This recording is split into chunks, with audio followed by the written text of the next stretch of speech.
And we are live. Hey, how is it going? Lee Hayward here, joined with Jeff Samataro for our video chat for May 19th. And we were just quickly chatting before we started the live stream about the lovely weather. Jeff's saying that it's warm down there in New Hampshire, and here in Newfoundland, I had to scrape the ice off my car this morning. So not a warm day, even though it's starting to get nice out there now. It's actually the sun is shining, so that's the main thing. Mm-hmm. All right, so let's see. This is going live. We are streaming to Facebook as well as to the Total Fitness Bodybuilding YouTube channel. Just waiting for a few people to pop onto our live stream here now. And the way this works, for those of you who are brand new to our video chat, welcome. It's always nice to have new people joining in. But myself and Jeff, we're going to hang out here for the next little while, answering some questions and topics of discussion that you have related to fitness and nutrition. So if there's anything that you want to discuss related to your workouts, related to eating, related to building muscle, losing fat, any specific challenges you're dealing with, feel free to type those questions and topics of discussion into our chat window. Whether you are on Facebook or on YouTube, you'll find it. Facebook, I think it's the comment section, and YouTube, there's a dedicated chat window there for the live stream. But type in your questions and topics of discussion into the live stream, and we'll do the best that we can to help you out over the course of our chat today. And one thing that I want to address, Jeff, that's a big thing, is we're getting ready to kick off the Lose Your Gut Challenge Summer Shred for 2023. It's something we haven't done in quite a while. In fact, this is the first Lose Your Gut Challenge of 2023, so I'm really excited to kick this one off. And I know you're going to be joining along with our group when we kick it off this week. Or we're kicking it off today. Actually, as soon as this video chat's finished, I'm going to get ready, invite everybody into our group, and we will kick it off, and then we will officially launch it tomorrow. So it's going to be starting tomorrow, the Lose Your Gut Challenge Summer Shred, and we do have a couple spots available. Because a few people reached out to me who had to bow out of the challenge. We're capping it at 100 people, but a few people did bow out, so other responsibilities and commitments came up or whatever. So if anyone's watching this now and you are interested in becoming part of the Lose Your Gut Challenge, feel free to reach out to me, whether it's a Facebook message or drop me an email, and I'll see if I can squeeze you in so we can make our official cap at 100 Lose Your Gut Challengers. That's what we want to do. And the goal of this is to create some success stories, right? The whole purpose of this challenge is to lay the foundation for sustainable health and fitness so that you can not only lose your gut, but more importantly, keep it off and enjoy your life in the process. And that's what this is all about. It's not about suffering it out on some extreme, crazy cutting diet, because even though that works, it's a short-term thing. We want to create sustainable, lasting habits, and that's what we'll be laying the foundation for within the Lose Your Gut Challenge group. And I mean, Jeff, I know you've went through this. Like, just share some of your experiences of going through this style of diet and exercise and lifestyle habits versus the going on a diet approach that you've done in the past. Yeah, I think this is going to be my 4th or 5th Lose Your Gut Challenge. And I love doing it. I always network and meet some new people, and it's just great to reinforce the basics of nutrition. So I'm a big fan. I always get a lot out of it, and I always love doing it. In terms of the habits and things that you learn going through the challenge, I mean, the thing that I love about it the most is that it appeals to everyday people who have lives and obligations and jobs, and they can't put themselves into a fitness bubble and close the world off and just have the horse blinders on and go full deprivation mode. Right. So it applies to everyday people. It's so easy to apply. It's so easy to stick to. So I'm a huge fan. And it's great too, like the community too. People are sharing their ideas, how they make it work. We're sharing ideas as coaches on how we make it work with our everyday lives. So it's real world application to how you can not only lose weight, but keep the weight off long term. While still enjoying your life in the process. And that's the key thing. a lot of times, you know, we can go on a diet, whatever that happens to be, whether it's some sort of fasting protocol, whether it's a low carb or a keto, or just crazy low calories. So like some sort of starvation cutting diet, which is what 99% of people do when they try to lose weight. They say, I kind of go on a diet. And they always think of that short-term restriction. And the problem with that is, even though it works in the short term, is if your diet and exercise program has a start and an end date, the results are only temporary.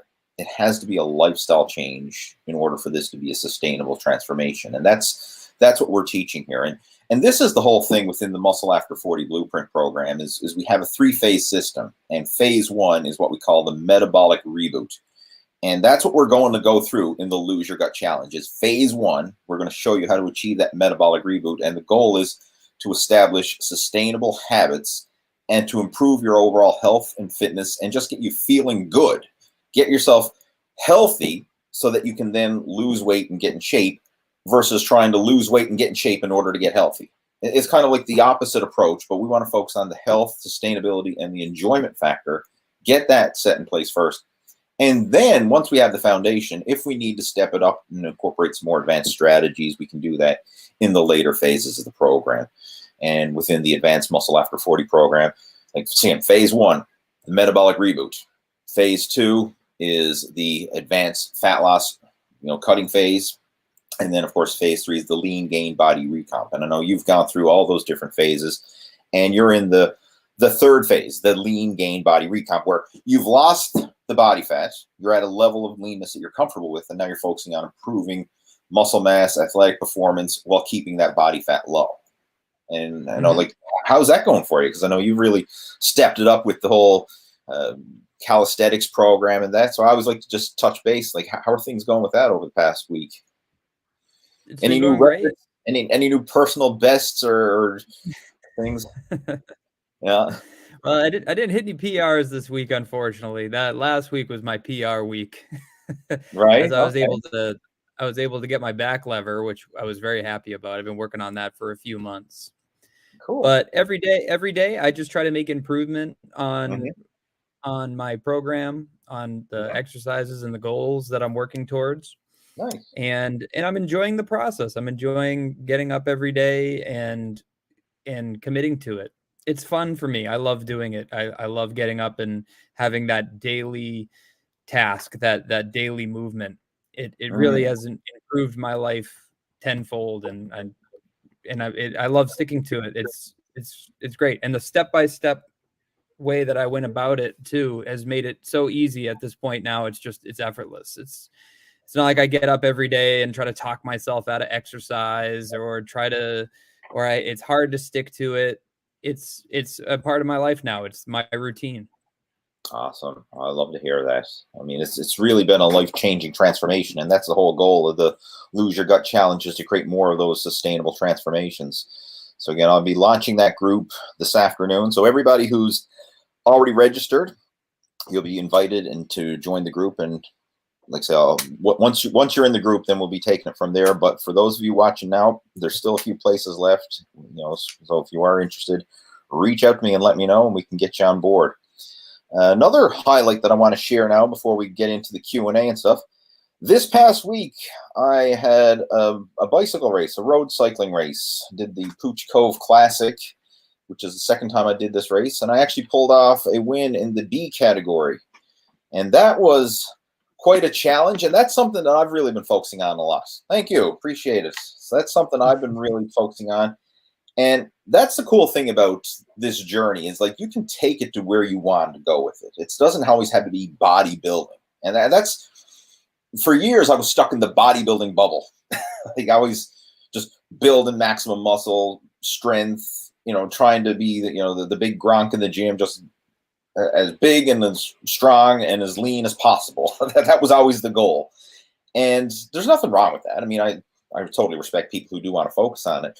But eventually you get to the point where that kind of runs its course. And just kind of share some personal insights here. Like, I know so many people. In fact, this past week, I talked to 2 friends of mine who suffered serious injuries through that. One guy I was talking to at the gym tore his rotator cuff a few months back. Another friend of mine recently tore his pec, and both of them are advanced powerlifters. I mean, that's a rough way to be, right? Those are some serious injuries that are going to set you back big time. And what I'm about now at this stage of the game is not simply just trying to move weight for the sake of moving weight. It's all about being healthy and mobile and enjoying the process and living life to the fullest, right? That's what it's all about. Not just simply, trying to be the biggest, strongest Gronk in the gym, which, that has its limitations for sure. All right. So again, super pleased with how that went. All right. I mean, that was a big victory for me. Super pleased. Let's see. There we go. There's a little picture there of the of last weekend after the race, and my son Harvey was there to enjoy it as well. So he was there to cheer me on, and he presented me with the medal at the end of the race, which is pretty cool. And the weather was crap. You're gonna say, what is it, January? Yeah, no, it looks like January. It was single-digit temperatures and pouring down rain. So it was like 8 degrees Celsius, which is probably about 40 Fahrenheit, and pouring down rain and wind. So it certainly was not a pleasant ride weather-wise, but it was certainly a good one from the outcome based. So I pulled off a win, and I was super pleased with that. So picture me, and that guy there was the second place finisher. But yeah, so I was super happy with that one. Nice. Congrats, Lee. That's awesome. Oh, thank you. Well, so let's see who we have joining in. We have AJ joining in saying, Lee, you had to scrape the ice off your car. I've had to order a new tire repair kit because I have a flat tire. Car issues are the worst. I hear you. Billy is joining in. Hey, Savage Beast. Thanks for your years of videos. Cheers. Appreciate that, Billy. Jeff, I'm sure you've heard the story of the Savage Beast, didn't you? I have, yeah. That's been. Yes, I have. I can always tell who's been following me for well over a decade if they refer to me as the Savage Beast. I don't consider myself a savage or a beast, but I appreciate the support, Billy. There's worse nicknames to have. Oh, heck yeah. I mean, I'm certainly be called worse. I'm sure I will be called worse. Got Neil joining in. Neil's a regular to our chats. He's saying, hey, guys, I worked on nights and sleep may be interrupted. I work nights, sleep may be interrupted. Is it optimal to adjust my sets and intensity depending on sleep hours? Instead of 3x8, I go to failure of sets of 2, train full body 3 times a week. That's a rough schedule. If anybody who works a graveyard shift, the night shift, I feel for you. Because, yes, you could have your hours of work and everything else, and theoretically it should work, but it's not the same. Jeff, have you ever, well, I guess as a musician, you do work the night shift, so to speak. Every weekend is a night shift. How does that impact you? Like, how do you adjust your workouts when you got to pull a late night? Man, yeah, that is a topic for sure. It's tough for me because I stick to a regular schedule Monday through Thursday, and then Friday, Saturday, I'm up, and I mean most Friday nights, Saturday nights, I'm in bed by like 2, 3 in the morning. Sometimes later than that. Sometimes later than that, depending on where we're playing. So it's rough because it's this like up and down. It's like regular schedule, graveyard shifts, regular schedule, graveyard shift. So for me personally, I do all my workouts during the week. I do a Monday through Friday. And then on Saturday, I try to get some movement in by like going for a walk. If I have some energy, I'll go for a bike ride maybe before the gig. But being a drummer in a rock band is cardio by itself and is movement on its own. So, so I try to stretch out. I try to move, do some mobility work and stuff. And then Sunday, I'll sleep in for a little bit, and then I'll wake up later, and then I'll do some cardio.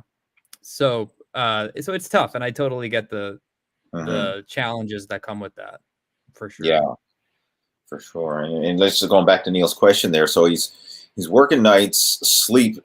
He says maybe interrupted. No, it's interrupted. Let's just cut the crap. It's interrupted, right? Sleep is interrupted if you're working a night shift for sure, because your whole circadian rhythm is off kilter, right? It's not the same. Even if you tried to get the same hours of sleep and the same hours of work, it just throws your system off, right? I can certainly appreciate that, because I've had a few jobs over the years where I did, night work, and I know for a while my wife was working nights, and it really throws things off for sure. Yeah. The big thing that I'm going to suggest here for you, Neil, is listen to your body and adjust the intensity accordingly. If you don't feel you have it in you, give yourself permission to do an easier workout, whether that's going easier, lighter weights, lower intensity, whatever. I mean, the big thing that I would adjust is not so much, you could adjust the volume, but I would adjust the intensity. That's the big one that I would adjust. So you're saying you're going to failure. If you didn't have a good night's sleep or you're feeling a bit fatigued, I would not rep out to failure. I would stop those sets short of failure. Give yourself permission to do that. A lot of guys, it's a big mental hang up, the idea that I have to train to failure. I have to train to exhaustion. And yeah, sure, it can work. There's nothing wrong with doing that when you're in an optimal situation to do so.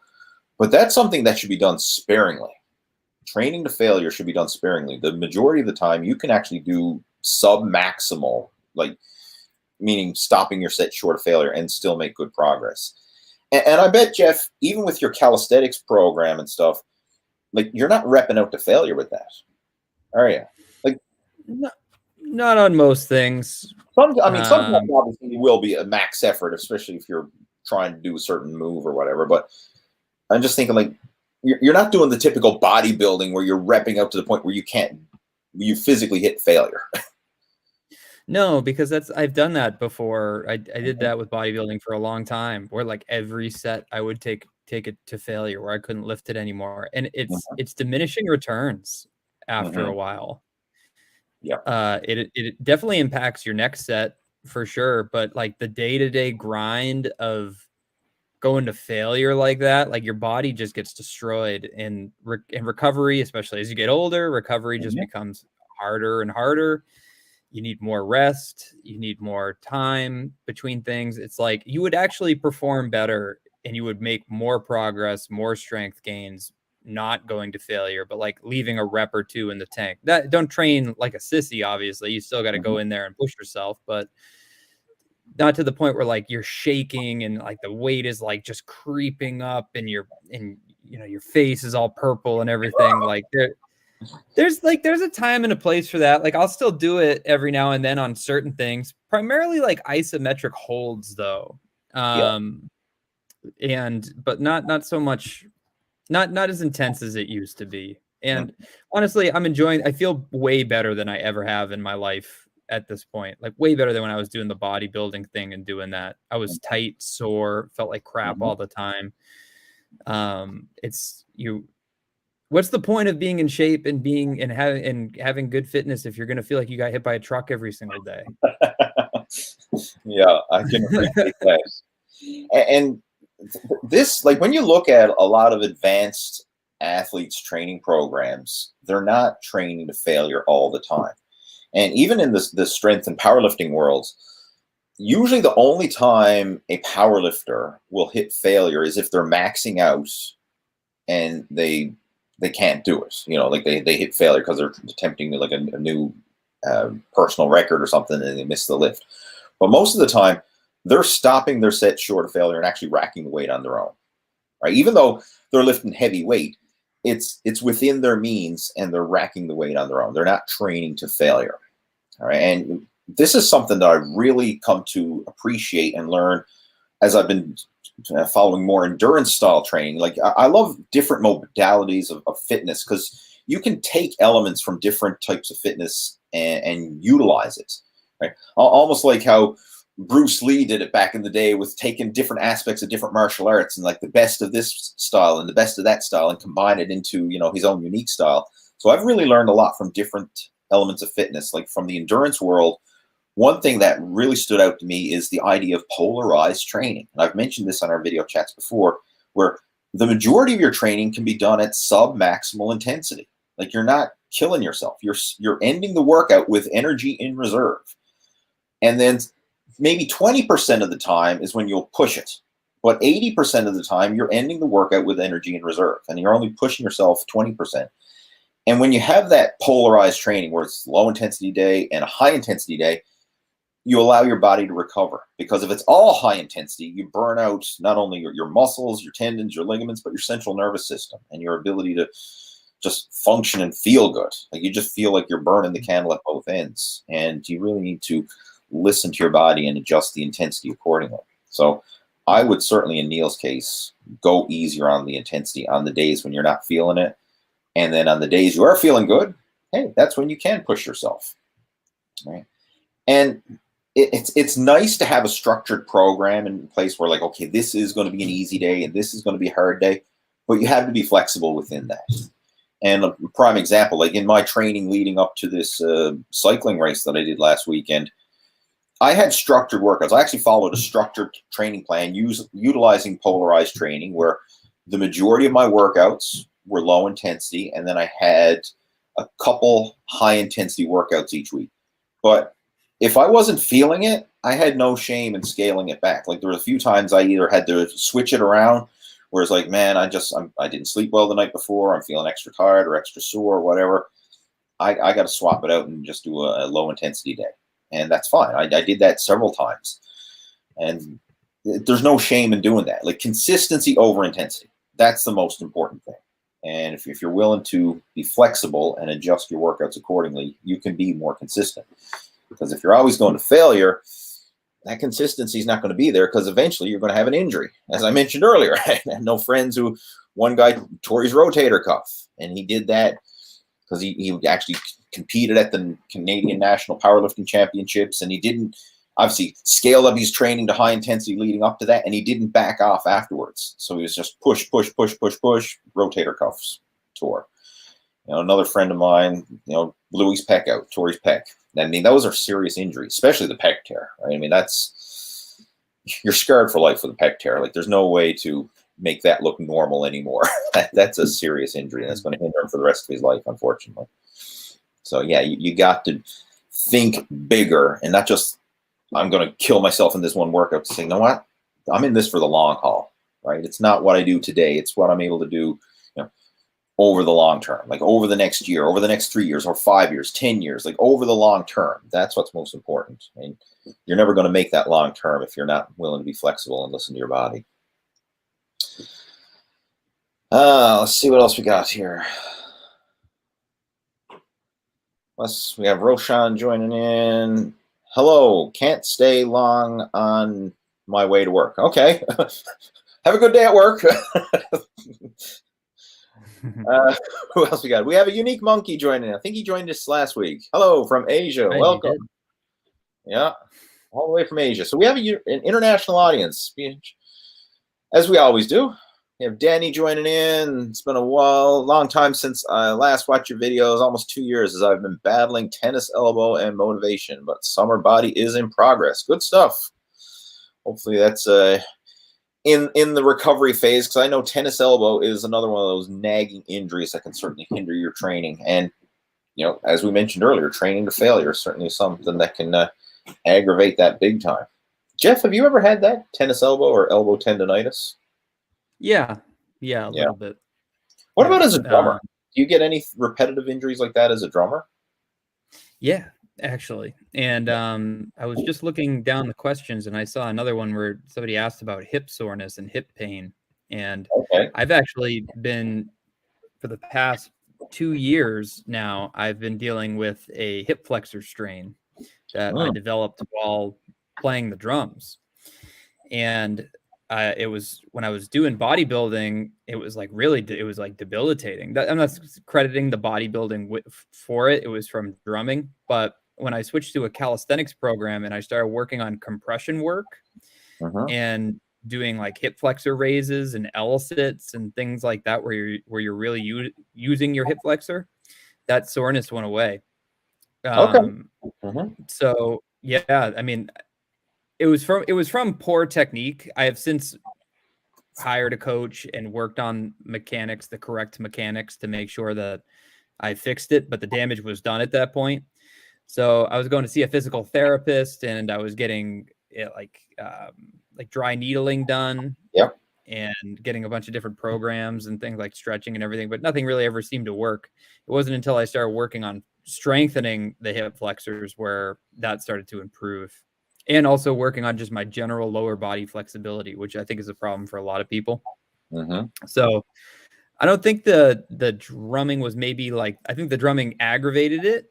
I don't think that was like the root cause of it. I think it was due to a overall tightness and lack of flexibility and mobility in my lower body, which I've since addressed. So that's much better now.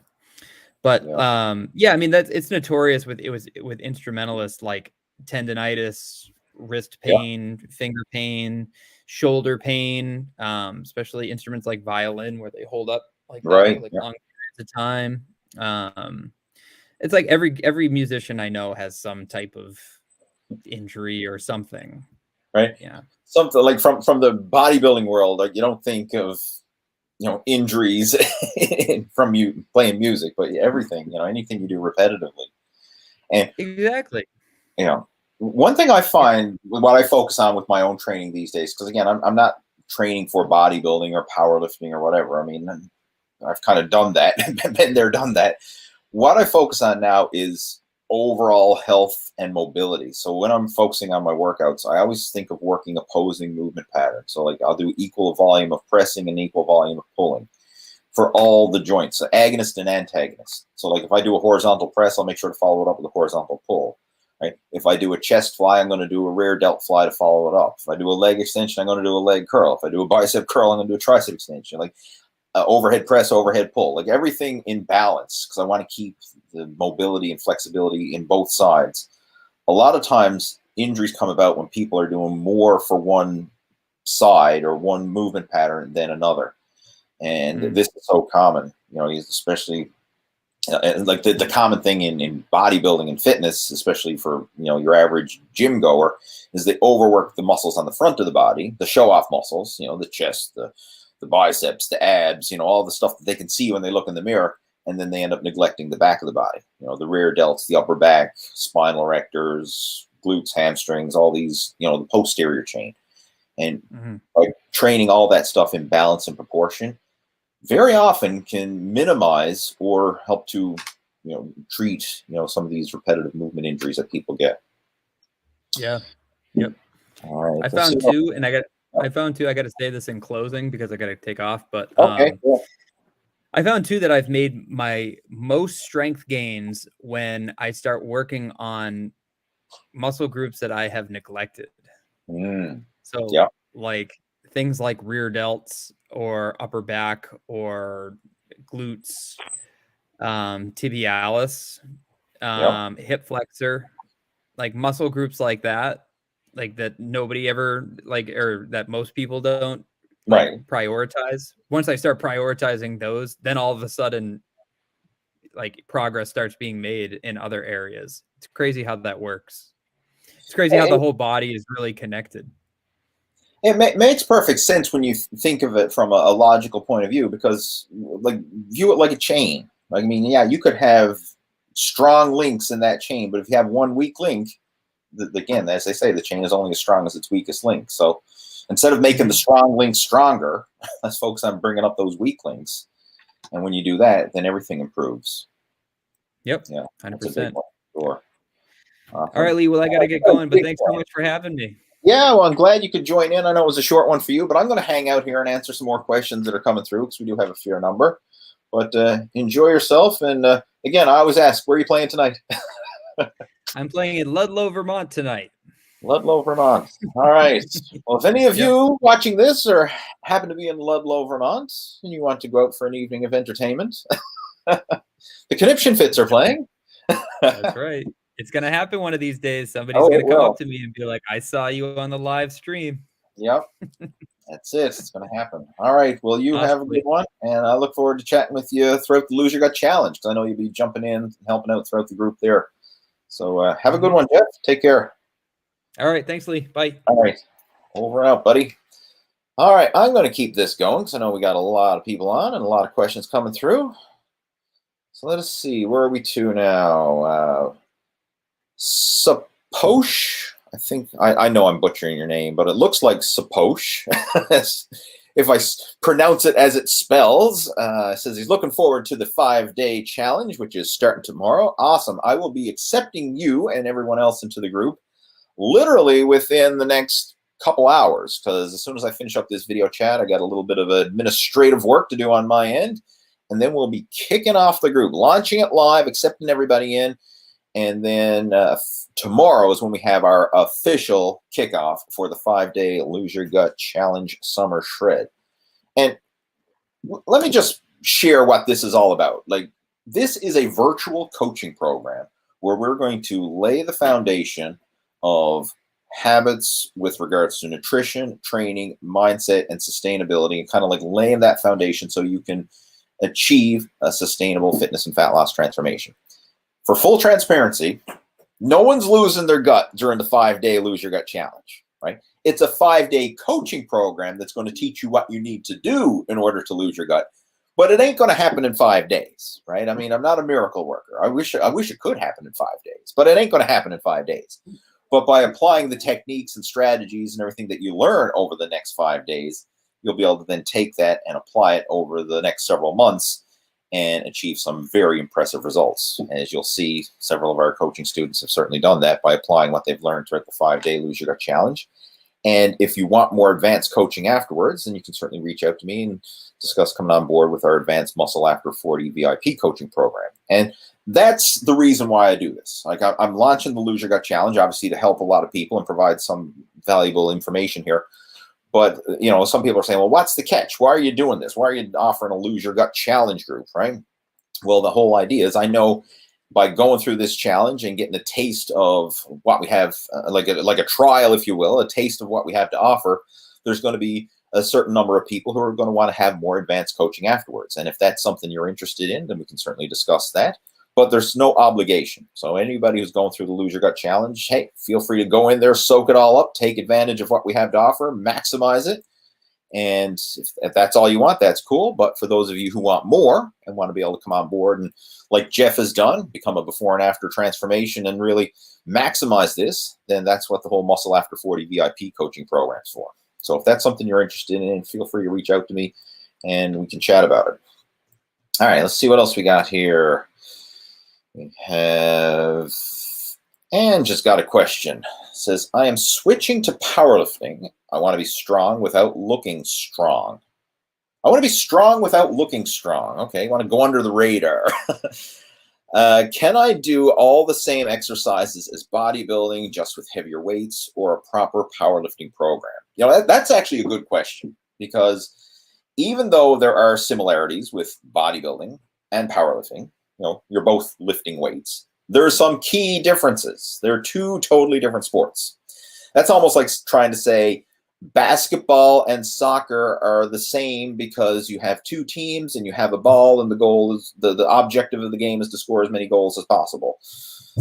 But there's one is totally different than the other. Soccer, for example, aka football, if you're over in the UK, is a game that you play with your feet, and basketball is a game you play with your hands. Even though we have two teams and a ball, it's two totally different sports, two totally different objectives, and totally different strategies and everything else.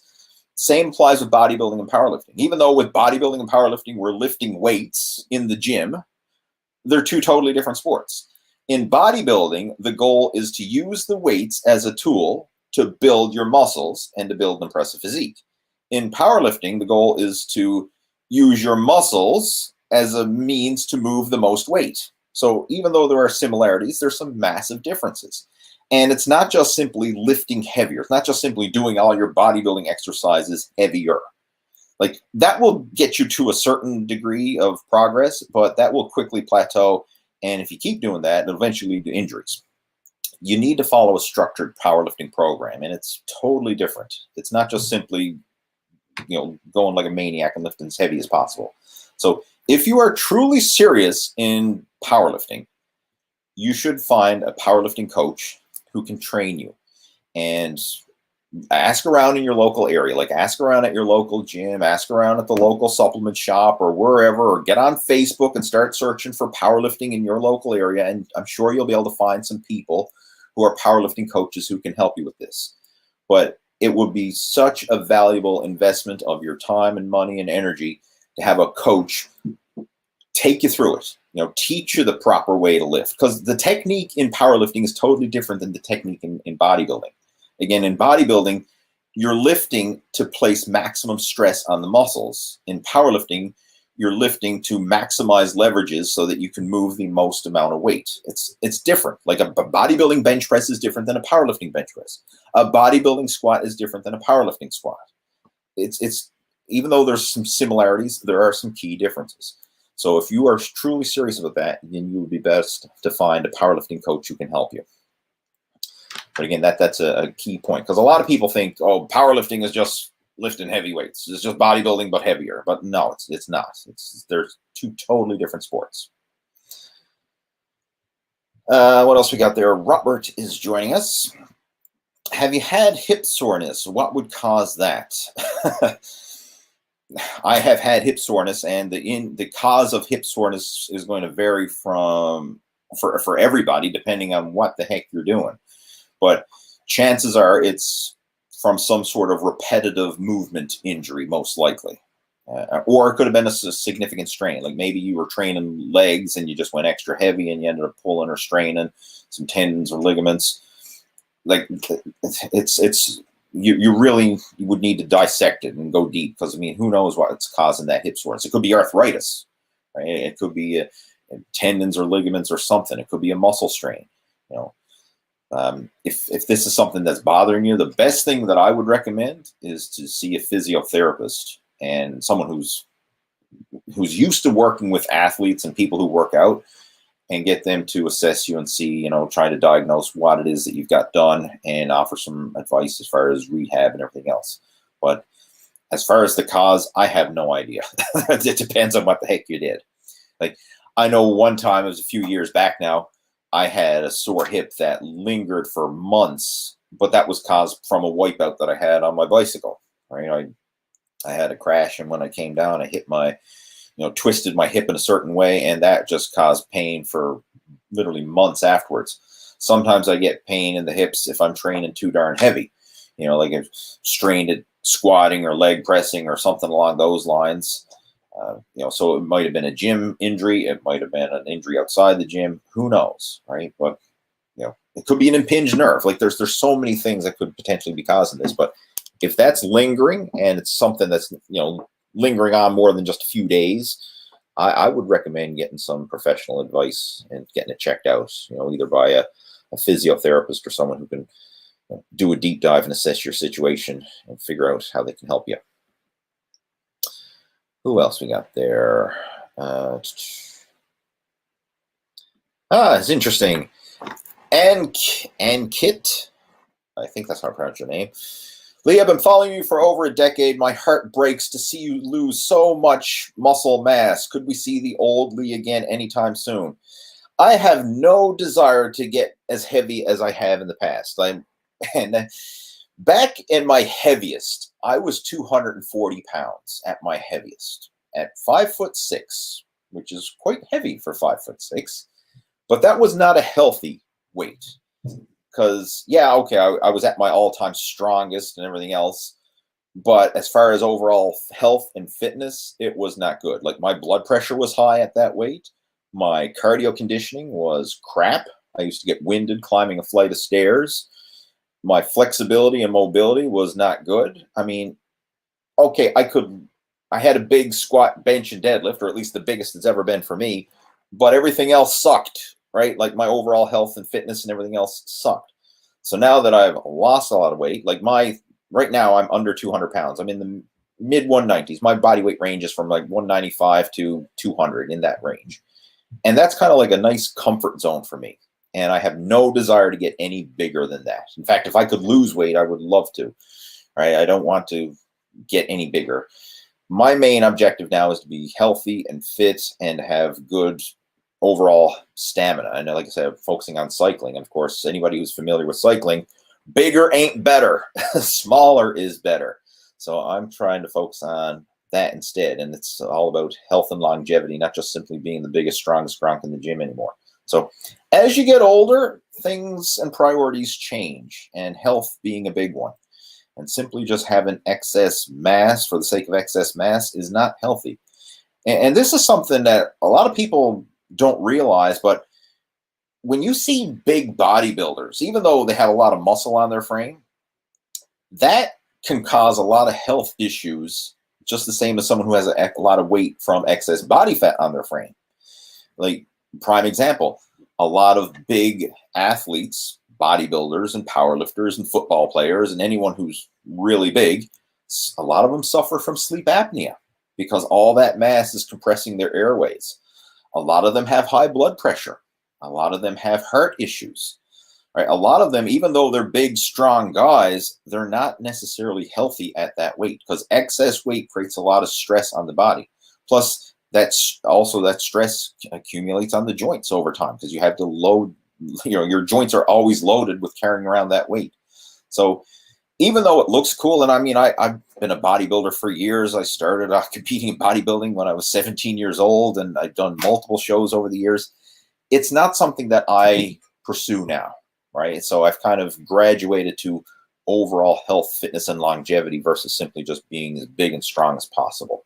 So no, you're not going to see Lee at 240 pounds ever again.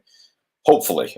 I mean, I guess you never know. I mean, I hope to God I never get that weight, but I mean, if for some reason I get sick or whatever, but no, that's certainly not going to be a plan of mine anytime soon. Health and fitness and longevity is my name of the game now. Let's see, we got Baby Boomer Fitness. Says, I'm interested in building and maintaining my muscle now at almost 65 years young. I cut back on poundage, but doubled sets and reps. I do bro splits and eat a lot of protein mostly. How much protein do you eat? 200 grams a day here, 30 to 40 sets, 4 days a week. All right, I'm not sure. Where's the question there? How much protein do you eat? A general guideline when it comes to protein intake, a gram of protein per pound of your ideal body weight is a good number to shoot for.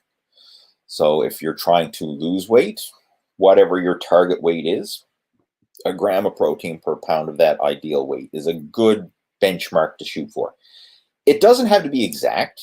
Like some days will be higher, some days will be lower, but try to average that.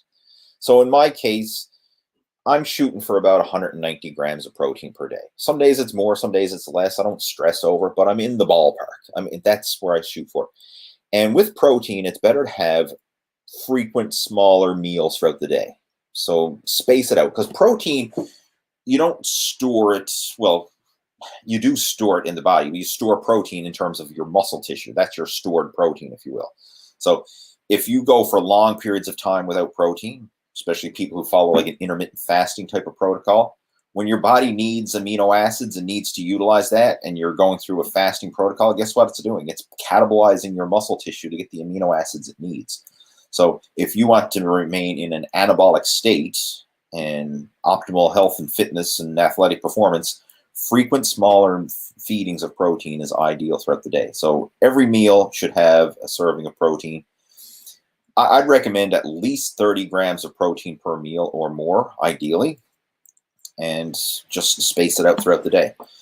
So that's what I personally shoot for, and my target number is around 190 grams per day. So if you're looking for how much you should consume, 1 gram of protein per pound of your ideal body weight is a good number to shoot for. As far as the lowering the poundage and doubling the sets and reps and stuff, if it's working for you and you're seeing progress, hey, keep doing it. But as I kind of mentioned earlier, be flexible and listen to your body, because even though you've cut back on the poundage, you've doubled the volume. So that provides a different level of stress on the body. And that level of stress can accumulate as well. So if you get to the point where you're starting to feel the stress there, you may need to adjust the volume as well as the intensity. So be flexible. All I'm saying is, like, if you're seeing progress and it's working for you, ride that wave of momentum for as long as you can. But once it gets to the point where you feel like you're running on empty, you're not feeling recovered after your workouts, so you're just your strength and energy is starting to drop, then you might want to adjust the training and go through a deload phase. Like all athletes go through deload phases or active recovery phases. It's not always pedal to the metal, full gas all the time, right? You can only do that for so long before you're going to crash and burn. You need to scale it back accordingly. And very often, if you look at any advanced training program, they'll go through phases where they build up to a peak and then they scale it back, and then they build up to a new peak and then they scale it back. And that's kind of like a ramp, right? Where they build it up, scale it back, let the body adapt, recover, and grow, and then they build it up to a new peak, and then they have to scale it back, adapt, recover, grow. So you can do that within your own training as well, whether it's structured or you're just kind of do it intuitively based on how your body feels at that time. We have Love B. Started working out a few months ago with your program plus cardio. However, I took 10 days off and my knee started to really pain me. I've never had this issue before during training. Any thoughts? I have no idea. What could be causing your knees to pain? Because someone else mentioned hip pain earlier on. There's so many causes of aches and pains. And I just based on that alone, I have no idea. I mean, it could have been a training injury. It could have been, just you twisted the knee the wrong way and just strained a tendon, ligament, or something. Who knows? It could be arthritis. I have no idea.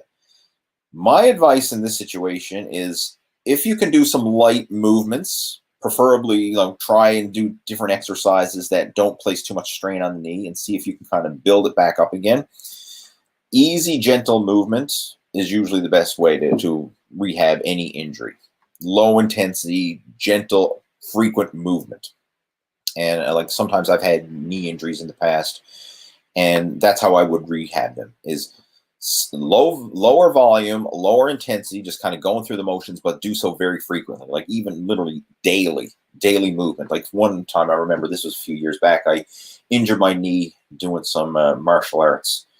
It was back when I was on a kick doing Brazilian jiu-jitsu for a while, and we were doing some takedowns. And when we were doing the takedowns, I ended up just coming down on my my right knee. And the way I hit the right knee, I must have just damaged some of the cartilage or whatever in the knee where it hit really hard. But that was bothering me for weeks. And how I ended up rehabbing that was I did light leg extensions every single day. So whenever I went to the gym, when I say every single day, I mean every single workout, because obviously I took days off, but most days, put it that way, most days, every time I went to the gym, part of my warm-up routine was I would do leg extensions, just really lightweight, maybe 10, 20 pounds on the weight stack, and I would do 100 total repetitions, which is super lightweight, just focusing on the movement, getting blood flow and circulation, working the joint, the tendons and ligaments through the full range of motion with very low resistance, but I did so frequently. And I found that every time I did that, right, week after week, I could start to notice some improvements. And then after several weeks, it actually, I rehabbed it just by the movement. And very often when you go talk to physiotherapists and people like that, movement is medicine. So if you have aches and pains and things like that, they usually want you to move it and work it, but do so in a smart fashion, not doing so under heavy load or heavy intensity or excessive volume, but short, light, frequent movement is usually what works the best. So you might want to give some of those a try. But if this is something that's been lingering on for a while, then I would recommend, seeing a physiotherapist or someone who can assess your situation, do some mobility exercises with you, see what could be causing the pain, and then offer some specific rehab advice. Sometimes you may even need to get ultrasound on it. I've had that for some injuries as well. Like sometimes ultrasound can help break up scar tissue that you may have in an injured area and help to aid with the recovery process. But there's a lot of advanced things that you can do if you go see a specialist. And I usually recommend a specialist for injuries that lag on longer than just a short phase. I mean, if it's something you just, I'm feeling a bit tight or sore, and then a week later kind of eases up on its own, then yeah, you don't need to see a specialist for that. But if it's something that's lingering on for weeks, yeah, I mean, don't suffer in silence. Go get it checked out. If in doubt, get it checked out. That's my advice. All right. And Lubby is saying, hit the thumbs up, people. Yes, I would appreciate it. If you're watching this live right now, please smash the thumbs up button. Show some support. Much appreciated. Thank you. Let's see what else we have. Chris is joining us. So now I'm having trouble eating enough protein daily. I'm getting half the recommended amount. How much will this hold me back on gaining muscle if I'm eating healthy and in a small calorie surplus? Eating enough protein daily. I don't know what your daily requirements are, but if you structure your eating properly, it's usually not that hard to meet your protein intake needs. And this is my strategy for meeting my protein intake needs is every single meal, I always start with my protein and veggies. That's the foundation for virtually every meal.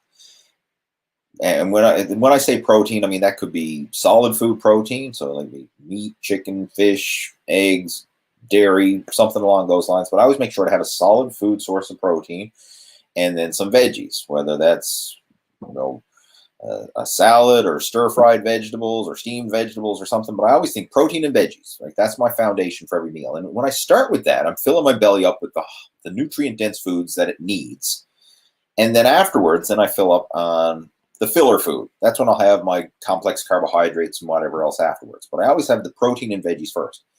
And if you do that, you always start with the protein and veggies first, you'll usually come off pretty good when it comes to meeting your daily protein intake needs. Supplements are another great way. So like if I don't get enough solid food protein, then I will supplement. So I'll have like protein powders and protein bars. If I can't get enough vegetables, then I'll have supplemental vegetables in the form of greens powder. So every meal is protein and veggies, whether it's solid food or supplemental, right? I mean, the solid food protein veggies or the supplemental in the form of protein powder and greens powder. And if you do that, you should be pretty good with meeting your protein intake needs.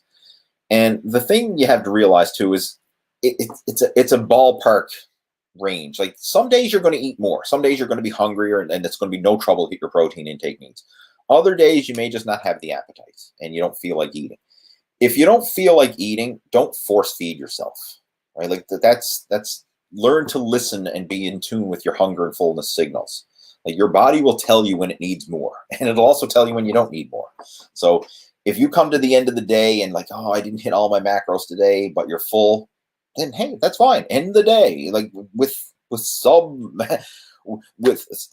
less than your macro totals for the day, because you're probably another day end up being extra hungry and you'll probably surpass your macros that day. So it's the long-term average that matters the most, not being spot on and stressing out over it every single day, right? Not every day do I hit my protein targets. Some days I'm short, but then other days I'm probably over.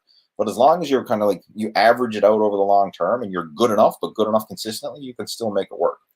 And that's the most important thing. It's the long-term consistency, right? It's not the being perfect every single day. It's being good enough, but good enough consistently over the long term. That's what's going to have the biggest impact.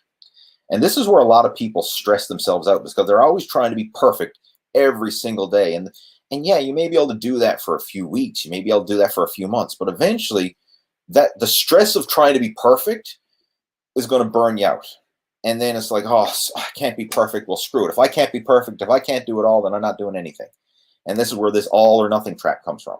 Whereas if you give yourself that flexibility and that permission to, hey, I wasn't perfect today, but it's okay. I'll do better the next day. I know this kind of sounds like a wussy way to go about it, but like that's the secret to sustainability.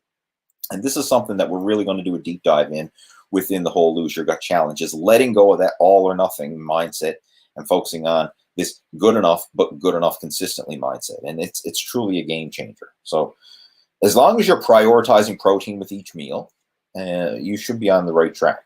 And if you do fall short every now and then no, it's not going to hinder you. As long as you're good enough, but good enough consistently over the long term, you can still make it work. All right, moving on, we have Charlie Brown lives. Well, that's good. I hope he lives for a long time. I grew up watching Charlie Brown. I mean, who didn't, right? Anyway, it says, Lee, I remember you from the old YMCA days. Glad you seem to be doing well. Who is this from the old YMCA days? That's where I started as a strength and conditioning coach back in 2000. That's when I started working in the gym. That was the first gym that I worked in. I was a volunteer strength and conditioning coach at the YMCA back in 2000. That's where I started. I was already doing online training and coaching. I already had my website since 1997, but I started training people in the gym back then in 2000. So who the heck are you, Charlie Brown? I'm trying to remember who you are. I mean, I know it's a while back, right? We're over 2 decades ago, but I'm trying to remember who that was. That's cool. Let's see. Oh, Chris just supported the chat with a super sticker, it says. Thank you, Chris. Much appreciated. Very, very much appreciated. Thank you for your support.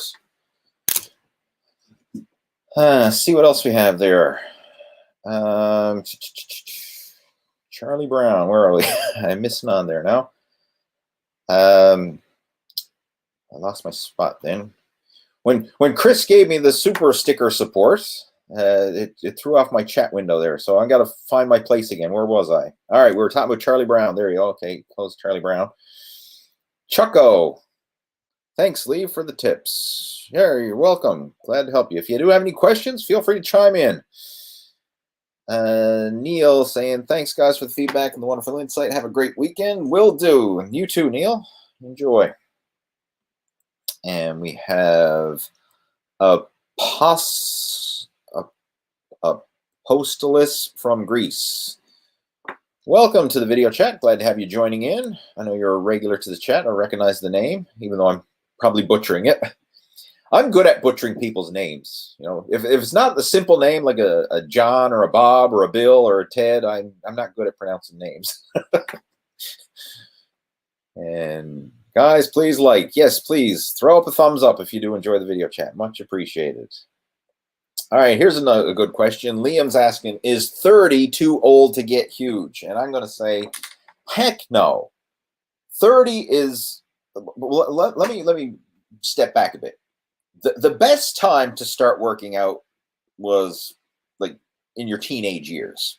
The next best time to start working out is right now. You're never going to be as young as you are right now. So start now and make the best of it. You can absolutely make progress in your 30s and beyond, right? Like that is, you can do that absolutely, right? There is no, and let me share. I'm going to share something here with you. One of my coaching students that I want to share, Mike Brown, he came on board with the Muscle After 40 Blueprint a couple of years ago now. And he only started working out in his 50s. I think he was 56 years old when he started working out. He's 59 now, and he's in the best shape of his life. Absolutely insane. I'm just looking for his picture here now. I'm going to put it up on the screen there and share it. I shared Mike. He's featured over on my Facebook page and on my website. Oh, where's that to? It's been a while. Actually, bear with me. It's worth the wait. Where are you, Mike?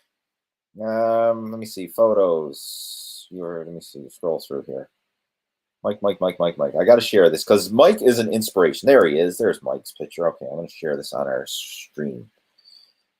Present, share screen, a second there, guys. Contact, hopefully that's coming through. Let's see.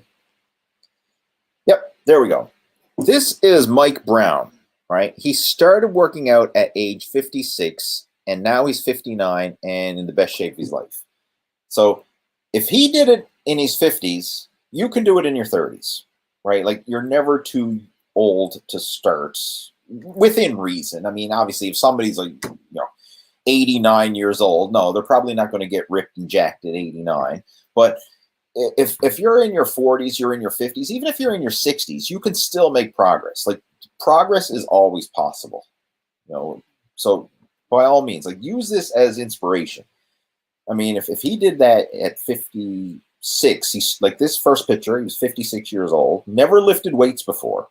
Right, like he dabbled with it on and off a little bit throughout his early years, but nothing structured or consistent.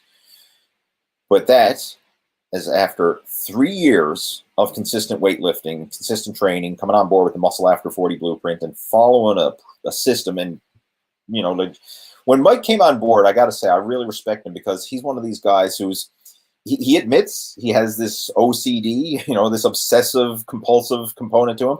So when he commits to something, he freaking commits to it. So he came on board with the program, and when I told him to do something, he did it. There was none of this, oh, I'll think about it, I maybe, when I'm not busy, when the time is right, blah, blah, blah. None of this hemming and hawing and wishy-washy. Like, if I said, Mike, do this, Mike did it. If I said, like, Mike, let's change your diet and do this, he did it. Like, everything, he was like the perfect student. Like, everything that I said, Mike, you should do this, Mike went ahead and did it. And if he had any questions, he reached out to me. Like, he was open flow of communication back and forth. And he's still like that today. Even, a few years later, like myself and Mike, we're in constant communication every single week, right? Following along with his progress and manipulating and modifying things as he goes. But like, that's a recent progress picture. And just look at the transformation, right? That's what's possible if you commit, right? That's what's possible. So you're in your 30s.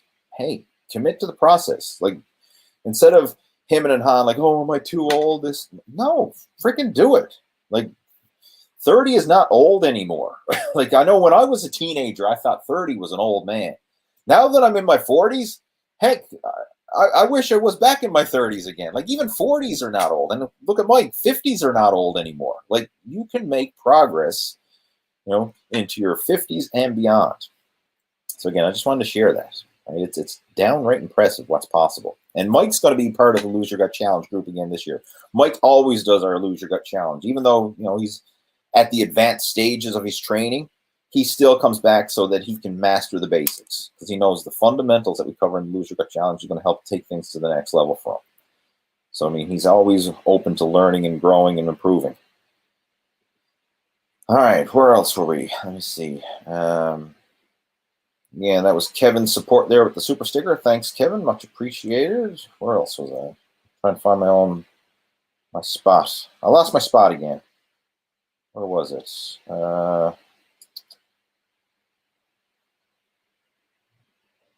There we go. Okay, Liam. Okay, I'll cover that one next. And looking forward to the Lose Your Gut Challenge. Awesome.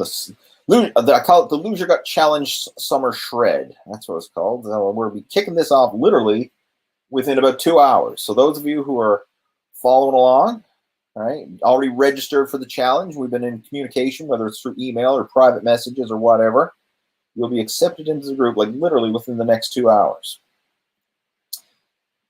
We have the Dead Fish Lord joining in. Hey, how's it going? Welcome.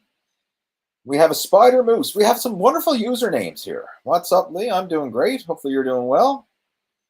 Baby Boomer Fitness is saying thank you, and Chris is saying thank you. You're welcome, gentlemen. Glad to help. We have Sam joining in. Hey, Sam.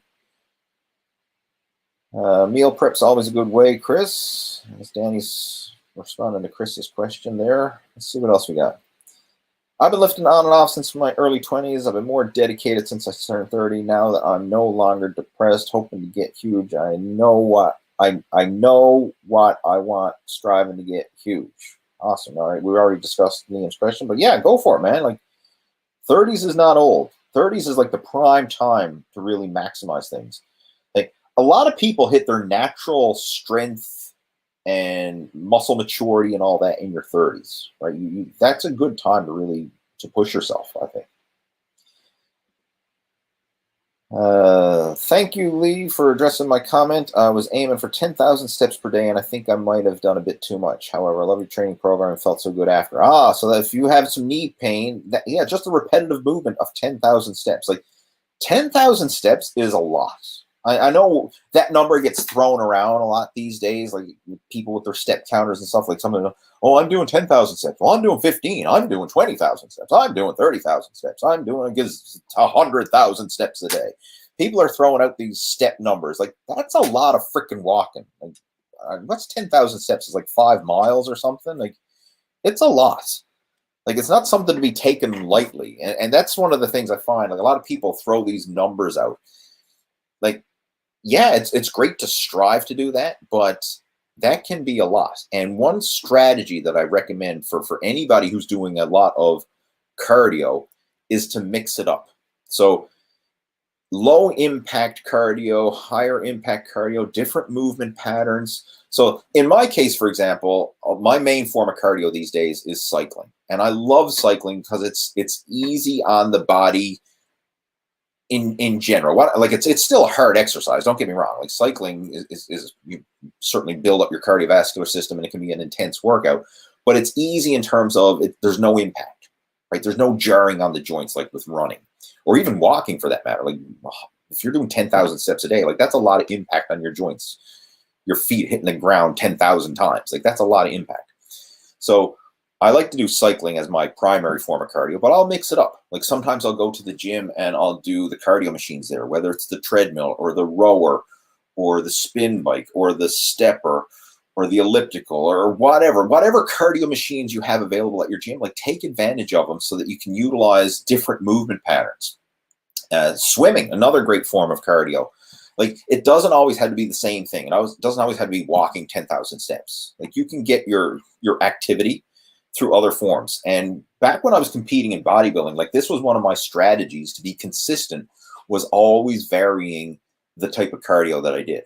So some days I would go out and go for a long walk. Some days I go for a long bike ride. Some days I go to the gym and I do the cardio machines. And when I was at the gym doing cardio machines, a lot of times I would strategically mix it up. So let's say I wanted to do an hour of cardio. Instead of doing an hour on one machine, which can be pretty freaking monotonous, especially at the gym, you're staring at the clock, counting down the minutes. I would probably do like 15 minutes on the treadmill, 15 minutes on the spin bike, 15 minutes on the stepper, and 15 minutes on the rower. So 4 totally different movement patterns, but I would get my 60 minutes of cardio. And that's a great way to get the cardiovascular benefits, the fat burning benefits, but you're doing different movement patterns, so it's not as stressful on the body. In fact, it's more advantageous because you're working different muscles in a complementary fashion, and it's also easier on your joints, tendons, and ligaments, and it's easier on your mind. It's not as mentally boring and draining, because always I only got to do this 15-minute block, and then I get to switch, and then a 15-minute block, and then I get to switch. So it makes it more enjoyable. So if you find that the 10,000 steps is a bit much, try some low impact cardio. And if you do work out at the gym, take advantage of whatever cardio machines you have there, especially the low impact ones. Elliptical is phenomenal for that because there's no jarring on the joints. But the rower might be another good one. The rower is a very high intensity cardio because there's a lot of, it's kind of like cardio with resistance, right? So I mean, you get a lot of muscle activity there as well, but it's no impact on the joints. So that might help, and as well, the stationary bike or the spin bike, the recumbent bike, like all these different types of cardio that are zero impact, but still provide, calorie burning and the cardiovascular benefits. So change it up might allow you to work around that knee pain that you're dealing with. And Liam saying, thanks, appreciate it. You're welcome, my friend. Mike Brown, huge difference. Absolutely. Mike, I gotta say, I've tipped my hat to Mike, a massive respect for what he's achieved. And the thing is, like, Mike's not a genetically gifted athlete or anything like that. Like, he's not a young whippersnapper. Like, he's just an average guy who put in above average commitment, and the results speak for themselves. All right, it's like, again, I'm just going to share that again because that's worth sharing here. I just want to highlight that. When you look at Mike's before picture, like if you've seen that guy, let's just say you were at the beach or the swimming pool or something like that, and you've seen the before picture, like nobody would look at him and say, oh, he's so lucky. Look how genetically gifted he is. Like, look, no, he's just an average guy, right? He's got a gut, like there's no muscle definition. He's just an average, 55-year-old guy, right? There's nothing special about him. But then look at the after picture. Now people say, like, holy shit, the guy's got abs. He's got muscle definition. He's got chest, shoulders, arms. He got, definition in his quads. Like, what the heck? But it's just from hard work. It's not from, because he's some genetically elite person or anything like that. It's just consistency. Good enough, but good enough consistently over the long term and following a proven system. Like, that's the secret. And one thing that I want to address here as well is a lot of people they overestimate what they can achieve in the short term, but they underestimate what they can achieve in the long term. And when I say long-term, it's really not that long. Like in Mike's case, that's a 4-year transformation. Like 4 years is nothing, right?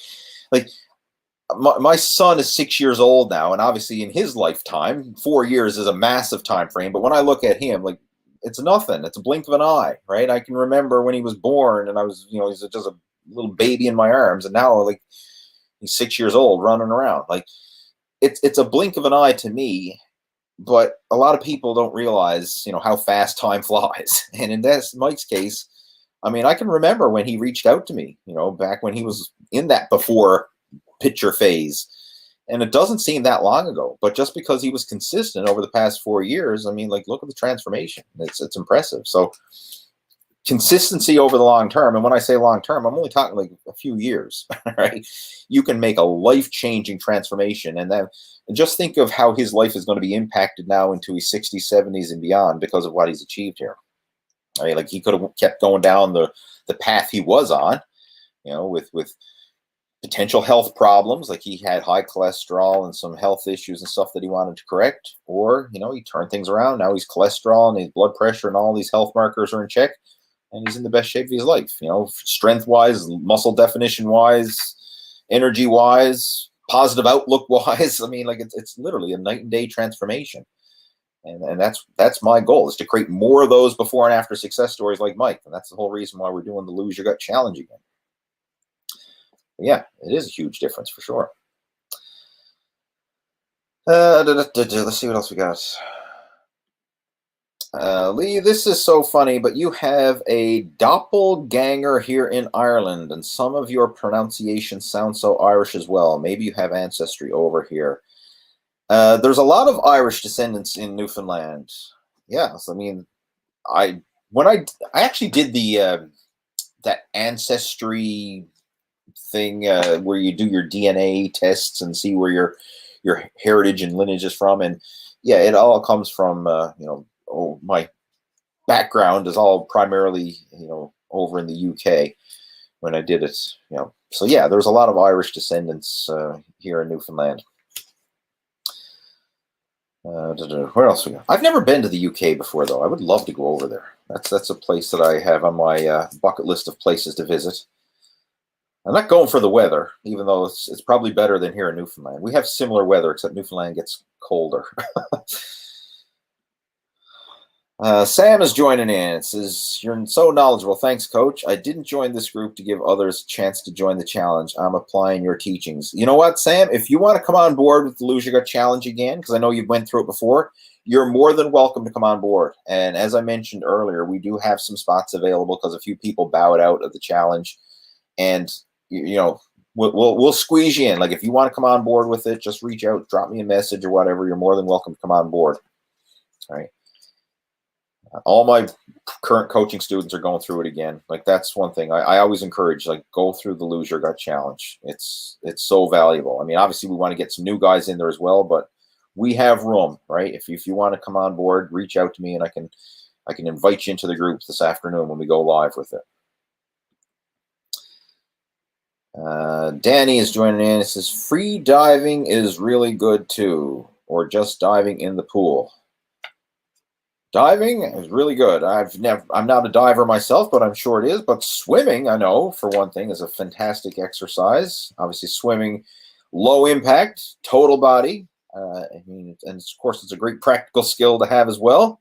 So yeah, absolutely, that's a good form of cardio to add to one's repertoire. And I do have a lot of friends of mine who are avid swimmers. Let's see, is there any other ones? I think that's all that came through on my end. All right, well, if that's all the questions and comments that came through, I'm going to get ready to fill it up because I've got a lot on my plate. As I mentioned multiple times throughout this video chat, we are going to be kicking off the Lose Your Gut Challenge group, and I'm looking forward to it. So just give you a heads up here now. Lose Your Gut Challenge Summer Shred kicking off very shortly. All right, and I'm going to be, just a second here now. Where's it to? Share. There we go. Hopefully that's popping up. But yeah, this is our group right now. I have a few of my current coaching students in there now, but we have, if I check it out there now, on the group. I think there are over 100 guys, or just around 100 guys lined up, ready to go. So I'll be accepting everybody in. But if anybody here watching this live right now would like to come on board with our Lose Your Gut Challenge Summer Shred, feel free to reach out. And again, these are some of the guys who've been through it. Like, let's see. I mean, up in the top right-hand corner there, that's Jeff Samataro's transformation. Of course, Jeff was joining me earlier. Just below that, we got Steve Patterson joining in. He's doing the challenge again. Steve lost over 100 pounds by applying what he learned through the Lose Your Gut Challenge, which was pretty darn impressive. Mike Brown, of course, we just seen earlier. Justin Trisoni is another guy up there in the top corner. I mean, I know it's a small picture, but he lost over 100 pounds. Craig War, I think he lost 47 pounds going through the challenge. Some of the guys featured here.